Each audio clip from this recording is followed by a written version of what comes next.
You know, I woke up today because I had to go to work and I just had a disgusting feeling that something bad happened.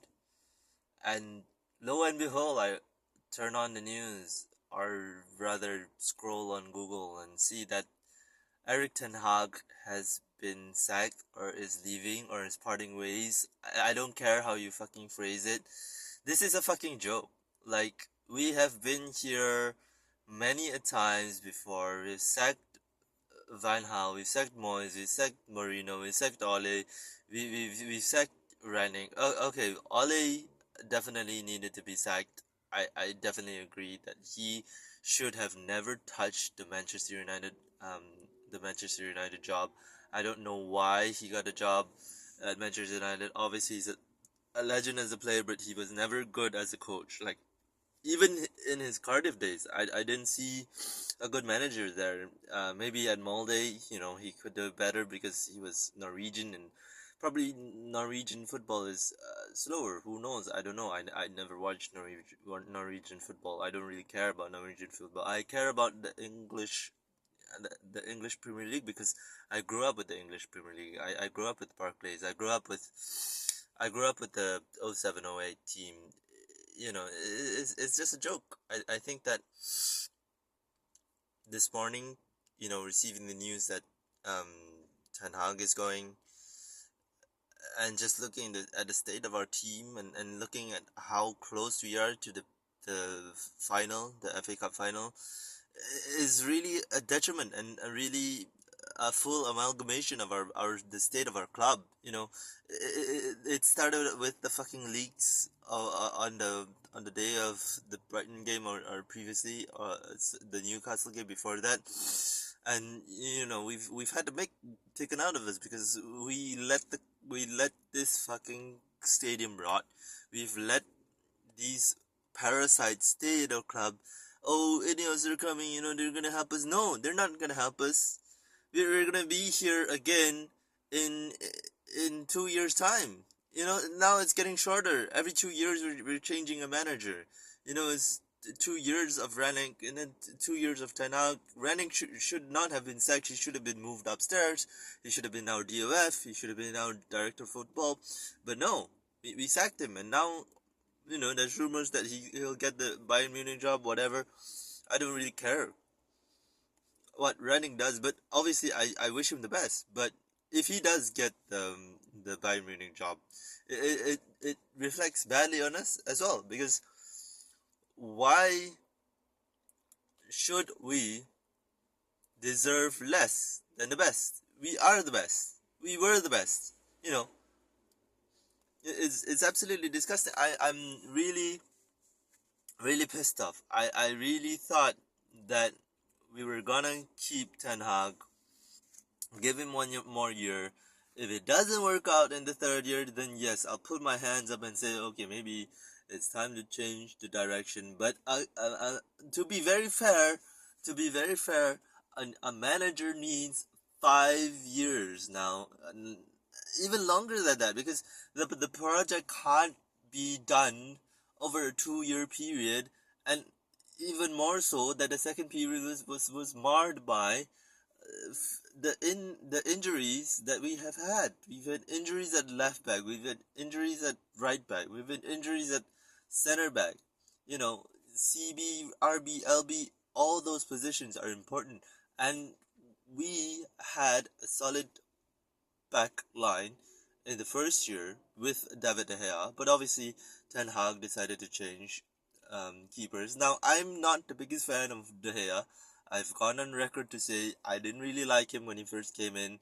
I've had to change my stance to a neutral position because he has done so well for the club, but I've never really enjoyed his game. But I have respected that he has become a very, very good.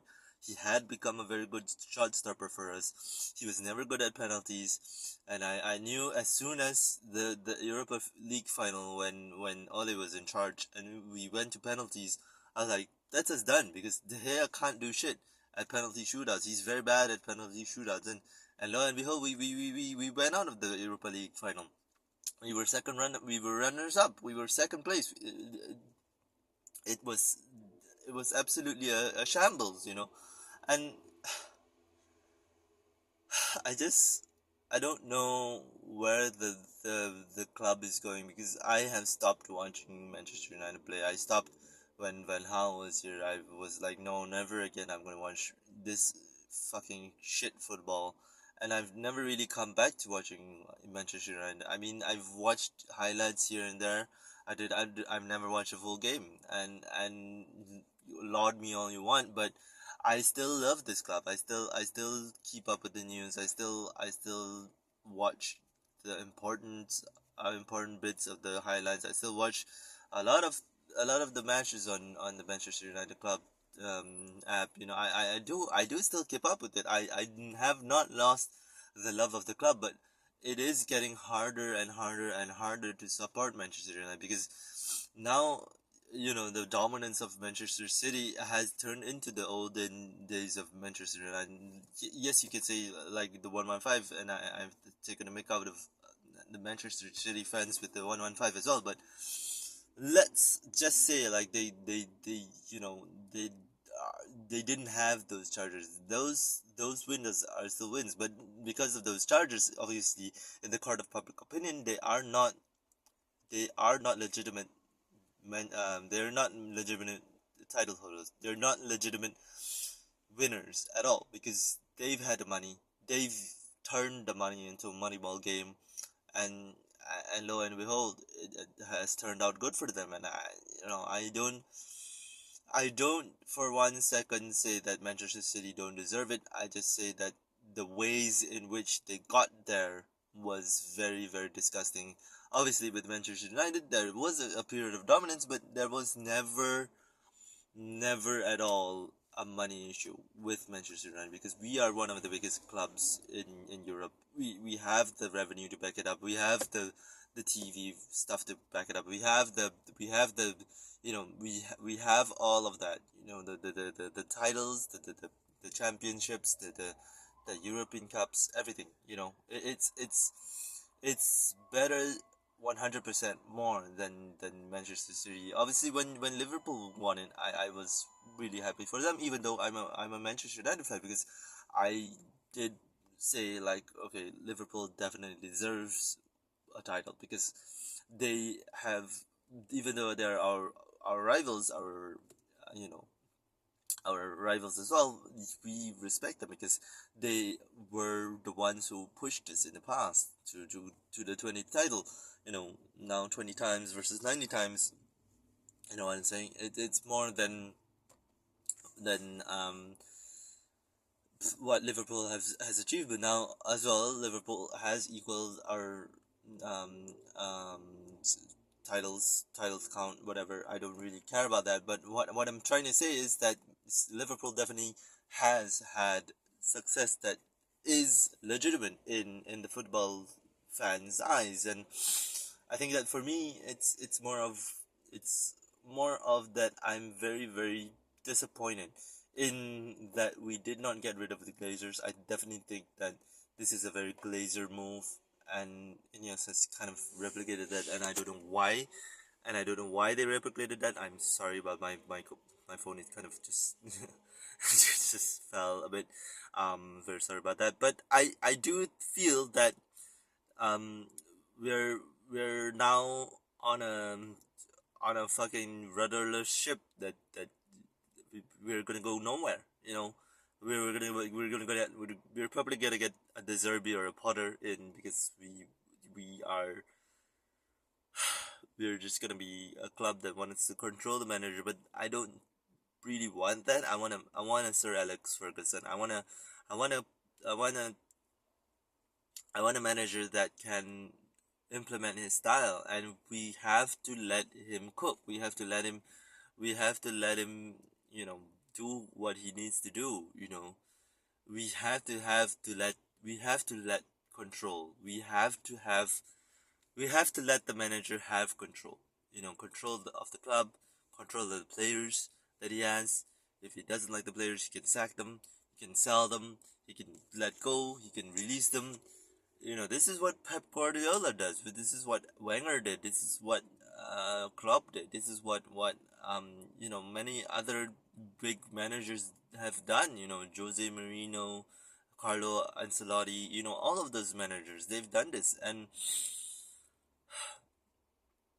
I have never been as depressed as I am today.